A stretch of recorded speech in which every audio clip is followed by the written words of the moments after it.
വോട്ടുകൾ എണ്ണാൻ ജൂൺ 4 വരെ കാത്തിരിക്കണം. അപ്പോൾ ഇഷ്ടംപോലെ സമയം കിടക്കുന്നു. അതുകൊണ്ട് ഞങ്ങൾ കഴിഞ്ഞ ദിവസം ഇലക്ഷനെക്കുറിച്ചുള്ള ഒരു പുതിയ രീതിയിൽ വിലയിരുത്തൽ ഓരോ മണ്ഡലത്തിലും തിരുവനന്തപുരത്തു നിന്ന് ഞങ്ങളത് തുടങ്ങി. അതിന് നല്ല പ്രേക്ഷകർ ഉണ്ട്. അതായത് 2021 അസംബ്ലി തിരഞ്ഞെടുപ്പും അന്ന് അവിടെ ഒരു ലോക്സഭാ മണ്ഡലത്തിൽ പൊതുവെ 7 അസംബ്ലി സെഗ്മെൻറ്റുകളാണല്ലോ ഉള്ളത്. അവിടെ ഓരോ സെഗ്മെൻറ്റിലും 2021 അസംബ്ലി തിരഞ്ഞെടുപ്പിൽ ഓരോ സ്ഥാനാർത്ഥിക്കും കിട്ടിയ വിജയം പാർട്ടി അതിപ്പോഴത്തെ ഇലക്ഷനിലെ ലോക്സഭ 2024 അതെങ്ങനെ റിഫ്ലക്റ്റ് ചെയ്യും, 2019 കഴിഞ്ഞ ലോക്സഭാ ഇലക്ഷനുള്ള ഒരു താരതമ്യത്തെക്കാൾ കുറച്ചുകൂടി ഫലപ്രദമായ ഒരു വിലയിരുത്തൽ ഇതിൽ കൂടെ ഉണ്ടാക്കാൻ കഴിയുമെന്നാണ് ഞങ്ങൾക്ക് തോന്നുന്നത്. അതുകൊണ്ട് ഞങ്ങൾ തിരുവനന്തപുരത്തെ പറ്റി ആദ്യം ചെയ്തു. ഇന്ന് ഞങ്ങൾ രണ്ടാമത് ചെയ്യാൻ പോകുന്നത് ആറ്റിങ്ങൽ ലോക്സഭാ മണ്ഡലമാണ്. തെക്കുന്ന് വടക്കോട്ട് ഒരു അന്വേഷണമാണ്. ആറ്റിങ്ങൽ നമുക്കറിയാം, 3 തവണ സിറ്റിംഗ് MP ആയിരുന്ന CPIM A സമ്പത്തിൽ നിന്നും കഴിഞ്ഞ തവണ അടൂർ പ്രകാശ് പിടിച്ചെടുത്ത മണ്ഡലമാണ് ആറ്റിങ്ങൽ ലോക്സഭാ മണ്ഡലം. മാന്യമായ രീതിയിൽ അദ്ദേഹം അവിടെ വിജയിക്കുകയും ചെയ്തു. 38,000-ഓളം വോട്ടുകൾക്കാണ് അടൂർ പ്രകാശ് സമ്പത്തിനെ പരാജയപ്പെടുത്തിയത്. അപ്പോൾ അതാണ് കഴിഞ്ഞ ലോക്സഭാ ഇലക്ഷൻ്റെ ഒരു പ്രത്യേകത. പിന്നെ അന്ന് അവിടെ ഏറ്റവും ശ്രദ്ധിക്കേണ്ടുന്നൊരു കാര്യം, BJPയുടെ വനിതാ നേതാവ് ശോഭാ സുരേന്ദ്രൻ 2,48,81 വോട്ട് നേടി. അതൊരു സർപ്രൈസ് ആയിരുന്നു. അപ്പോൾ ഒരു വോട്ട് പിടിക്കാനുള്ള ഒരു കഴിവ് ശോഭാ സുരേന്ദ്രൻ BJP നേതാക്കളിൽ അത് പലതവണ തെളിയിക്കപ്പെട്ടിട്ടുള്ളതാണ്. അപ്പോൾ അങ്ങനെ നോക്കുമ്പോൾ 2019 അടൂർ പ്രകാശിന് ശതമാനം വെച്ച് പറയുമ്പോൾ 38.34% വോട്ടും സമ്പത്തിന് 34.07% വോട്ടും. അതായത് ഒരു 4% വോട്ടിൻ്റെ വ്യത്യാസത്തിലാണ് അടൂർ പ്രകാശ് സമ്പത്തിനെ തോൽപ്പിക്കുന്നത്. മൂന്നാമതെത്തിയ ശോഭാ സുരേന്ദ്രനും ശതമാന കണക്കിൽ 24.66% വോട്ടുകളാണ് കിട്ടിയത്. ഇപ്പോൾ 2024 ലോക്സഭയിലേക്ക് ആറ്റിങ്ങൽ മണ്ഡലത്തിലെ പോളിംഗ് എന്ന് പറയുന്നത് 69.40% ഇത് 2019 വളരെ കുറവാണ്. 2019 അടൂർ പ്രകാശ് ജയിക്കുമ്പോൾ 74.48% പോളിംഗ് നടന്ന ആറ്റിങ്ങൽ ലോക്സഭയിൽ. അത് ഇത്തവണ 69.40% കുറഞ്ഞിരിക്കുന്നു. അതായത് 5% വോട്ടിൻ്റെ കുറവ് പോളിങ്ങിൽ വന്നിരിക്കുന്നു. അത് എന്തിനെയൊക്കെ ബാധിക്കും ഫലത്തെ എന്നുള്ളത് വളരെ പ്രധാനമാണ്. ഇനി 21 അസംബ്ലി സെഗ്മെൻറ്റ് നോക്കുമ്പോൾ നമുക്കിതിനൊരു ഏകദേശ ചിത്രം കിട്ടും. ആറ്റിങ്ങലിൽ നമ്പർ 1 ആറ്റിങ്ങലിൽ CPMലെ OS അംബിക ജയിച്ചു.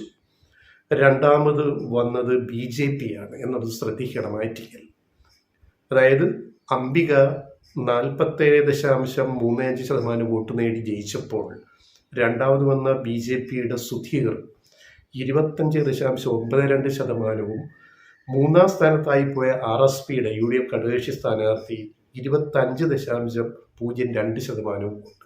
അതായത് നേരിയ ഒരു വ്യത്യാസം, 1% താഴെ ഒരു വ്യത്യാസം, അധിക വോട്ടാണ് BJP നേടി രണ്ടാം സ്ഥാനത്ത് റണ്ണറപ്പായിട്ട് വന്നത്.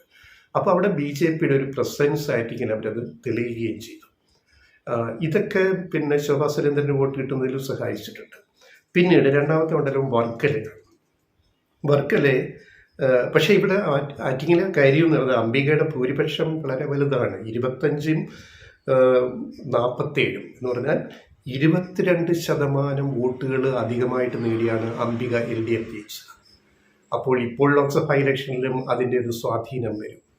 വല്ലാണ്ടോട്ട് മറിയാൻ കഴിയില്ല, കാരണം ഇത്രയും വലിയ മാർജിനുണ്ട്, 22% വ്യത്യാസമുണ്ട്. ഇനി വർക്കലയിൽ ബിജോയ് ഇപ്പോഴത്തെ സ്ഥാനാർത്ഥി LDFൻ്റെ സിറ്റിംഗ് MLA നേടിയത് 13% അധികം വോട്ടാണ് രണ്ടാം സ്ഥാനത്ത് വന്ന ആളിനേക്കാളും. ജോയിക്ക് 50%, 50.08%. രണ്ടാമത് വന്ന BDJS ആയിരുന്നു സഖ്യകക്ഷി BJPയുടെ. രണ്ടാമത് ഷാഹിറായിരുന്നു, ഷഫീർ കോൺഗ്രസിൻ്റെ, 37.71% വോട്ടും. BDJS വളരെ പിന്നിൽ, ഒരു ശക്തി പോലും ആവാതെ 8.29% വോട്ടുമാണ് നേടിയത് 2021. അവിടെയാണ് ജോയിക്ക് 13% ലീഡുണ്ട്. അത് മറികടക്കുക എളുപ്പമല്ല. ഇനിയും ഈ ലീഡ് ലോക്സഭയിലും വർക്കല സെഗ്മെൻറ്റിൽ നിന്ന് കൂടാനാണ് സാധ്യത. കാരണം വർക്കലയുടെ സിറ്റിംഗ് MLA കൂടിയാണ് ജോയി. ഇത് നമ്മൾ പ്രത്യേകം ഓർക്കുക.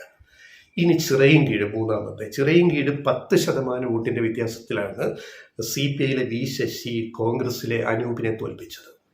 അത് നല്ല മാർജിനാണ്, 10%. അപ്പം 43.17 വി ശശി, അനൂപ് 33.51, BJPയുടെ സ്ഥാനാർത്ഥി 21.36% നേടിയിട്ടുള്ളൂ. ഇനി നെടുമങ്ങാട് തന്നെ 15% ലീഡാണ് GRNൽ ഇപ്പോഴത്തെ മന്ത്രി നേടിയത്. കോൺഗ്രസിൻ്റെ സ്ഥാനാർത്ഥിക്ക് എതിരെ PS പ്രശാന്തിനെതിരെ നേടിയത്. അപ്പോൾ അതൊരു വലിയ മാർജിനാണ്. അതൊക്കെ മറികടക്കുക മറ്റു മുന്നണികൾക്ക്, UDFനോ BJPക്കോ ഈ ലോക്സഭാ ഇലക്ഷനിൽ അത്ര എളുപ്പമൊന്നുമല്ല സാഹചര്യങ്ങൾ. പിന്നെ വാമനപുരത്ത് DK മുരളി CPM ജയിച്ചത് 7% വോട്ടിൻ്റെ വ്യത്യാസത്തിലാണ്, 10ൽ താഴെയാണ്. അവിടെ രണ്ടാം സ്ഥാനത്ത് ശരത്ചന്ദ്ര പ്രസാദ് വന്നു, 39% വോട്ട് നേടി. മുരളി 46.56% വോട്ട് നേടി. ഇനി അരുവിക്കര പിടിച്ചെടുത്ത മണ്ഡലമാണ്. കോൺഗ്രസിൻ്റെ യുവ നേതാവ് ശബരിനാഥനിൽ നിന്ന് CPMൻ്റെ G. സ്റ്റീഫൻ പിടിച്ചെടുത്ത മണ്ഡലമാണ് അരുവിക്കര. അന്ന് 3% വോട്ടിൻ്റെ വ്യത്യാസമാണ് ശബരിനാഥും ജയിച്ച സ്റ്റീഫനും തമ്മിലുള്ളത്. സ്റ്റീഫന് 45.83, ശബരിക്ക് 42.37. ശിവൻകുട്ടി C BJPക്ക് കിട്ടിയത് 10.55% മാത്രമേ ഉള്ളൂ, ജസ്റ്റ് 10+. ഇനി കാട്ടാക്കട, 7ാമത്തെ മണ്ഡലം നോക്കുക. കാട്ടാക്കടയിൽ IV സതീഷിന് ഗംഭീര വിജയമാണ് നേടിയത്. കഴിഞ്ഞ തവണ 16% വോട്ടിൻ്റെ വ്യത്യാസമുണ്ട് LDFന് സതീഷിന്. രണ്ടാമത് സതീഷിന് 45.52. രണ്ടാമത് വന്ന മലയൻകീഴ് വേണുഗോപാൽ 29.57. BJPയുടെ പ്രമുഖ നേതാവ് PK കൃഷ്ണദാസാണ് കാട്ടാക്കടയിൽ കഴിഞ്ഞ അസംബ്ലിയിൽ മത്സരിച്ചത്. 23.72 വോട്ടുമായിട്ട് 3ാം സ്ഥാനത്തെത്തി. എന്നാലും 23% വോട്ട് BJP നേടി. പക്ഷെ അവിടെ IV സതീഷിൻ്റെ ഈ വലിയ മാർജിൻ, 16% മാർജിൻ മറികടക്കാൻ ഇത്തവണ ഈ BJP സ്ഥാനാർത്ഥി മന്ത്രി കൂടിയായ V. മുരളീധരനോ അല്ലെങ്കിൽ ശശി തരൂരിനോ കഴിയുമോ എന്നുള്ളത് ഒരു വലിയ പ്രശ്നമാണ്. ഇതാണ് ഈ ആറ്റിങ്ങൽ മണ്ഡലത്തിൻ്റെ പൊതുവായ സ്ഥിതി. പിന്നെ പൊതുവെ പറഞ്ഞു കേൾക്കുന്നത് ഇലക്ഷൻ കഴിഞ്ഞുള്ളൊരു മൂഡ് കൊണ്ട് നമുക്ക് ചില കാര്യങ്ങൾ മനസ്സിലാക്കാൻ പറ്റും. അടൂർ പ്രകാശിന് വലിയ ഉന്മേഷമൊന്നും കാണുന്നില്ല, അതൊന്ന്. മാത്രമല്ല അടൂർ പ്രകാശിന് പാർലമെന്റിലേക്ക് പോകാൻ വലിയ താല്പര്യമില്ല. അദ്ദേഹത്തിന് സ്റ്റേറ്റ് പൊളിറ്റിക്സിൽ തന്നെ നിൽക്കാനും ഇനി പഴയ തട്ടമായ കോന്നിയിലേക്ക് തിരിച്ചുപോയി അസംബ്ലിയിൽ മത്സരിക്കാനുമൊക്കെ അദ്ദേഹം ആലോചിക്കുന്നു എന്നാണ് കേൾക്കുന്നത്. അതുകൊണ്ട് തന്നെ പ്രചരണ രംഗത്ത് അടൂർ പ്രകാശ് കഴിഞ്ഞ തവണത്തെ പോലെ ഇത്തവണ ശോഭിച്ചിട്ടില്ലായിരുന്നു. മാത്രമല്ല വേറൊരു അന്തർധാര ഇങ്ങനെ അവിടെ പറഞ്ഞു കേൾക്കുന്നുണ്ട്. അതായത് V. മുരളീധരന് കേന്ദ്രമന്ത്രിക്ക് കോൺഗ്രസിലെ ചിലർ വോട്ട് മറിച്ചു കൊടുക്കണമെന്നും അങ്ങനെ ചില ഫോൺ സംഭാഷണങ്ങൾ നടന്നതിൻ്റെയൊക്കെ ഓഡിയോ ടേപ്പൊക്കെ പുറത്തു വന്ന സംഭവങ്ങളുണ്ട്. അപ്പോൾ V. മുരളീധരൻ കഴിഞ്ഞ തവണ ശോഭാ സുരേന്ദ്രൻ നേടിയ 2,00,000 വോട്ടിൻ്റെ 2,48,000 മറികടക്കണമെങ്കിൽ V. മുരളീധരന് കോൺഗ്രസിൻ്റെ കുറച്ച് വോട്ടുകൂടെ പിടിക്കാൻ പറ്റണം. അടൂർ പ്രകാശിന് കിട്ടിയിരുന്ന വോട്ടുകൾ കൂടി പിടിക്കണം. LDFൻ്റെ വോട്ടുകൾ അങ്ങനെ മാറി പറയാൻ പോകുന്നില്ല. ആ നിലയ്ക്ക് നോക്കുമ്പോൾ ഇത്തവണ ഏറ്റവും ശക്തനായ സ്ഥാനാർത്ഥിയും രംഗത്ത് വന്നു കഴിഞ്ഞു, V. ജോയിയും വന്നു കഴിഞ്ഞു. ഒരു പുതിയ മുഖമായി വന്നു നിൽക്കുമ്പോൾ വളരെ ചിട്ടയായ പ്രവർത്തനം LDF നടത്തിയിരുന്നു ഇലക്ഷൻ കാലത്ത്. അതുകൊണ്ട് തന്നെ 20 ലോക്സഭാ മണ്ഡലങ്ങളിൽ LDFന് ജയസാധ്യത ഏറ്റവും കൂടുതലുള്ള ഒരു മണ്ഡലമാണ് ആറ്റിങ്ങൽ എന്നാണ് ഞങ്ങൾ വിലയിരുത്തുന്നത്.